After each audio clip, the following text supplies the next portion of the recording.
باید حضور مؤثر در صحنه. Iran's new supreme leader, Mushtaba Khamenei, on Thursday, vowed to avenge the blood of his country's martyrs, keep the Strait of Hormuz closed, and attack U.S. bases, in a statement read out by a presenter on state television. They were his first remarks since succeeding his slain father, Ayatollah Ali Khamenei, and state television offered no explanation for why his words weren't delivered in a video address.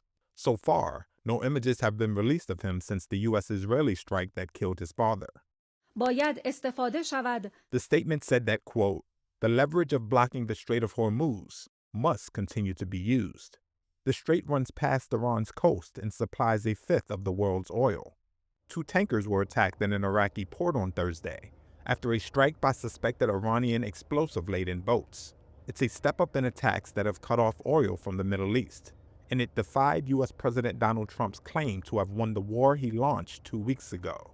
Trump has repeatedly tried to calm energy markets this week by saying the surge in oil prices will be short-lived, but has yet to present a plan to reopen the blockaded strait. What is a good oil price is extremely subjective based on, who's thinking about it. Naveen Das, a senior crude oil analyst at Kepler, explains how Trump's words have impacted oil prices. So when he mentions things like, the war is pretty much complete, there is an anticipation within markets that means that, vessel passage through the Strait of Hormuz will no longer be impeded.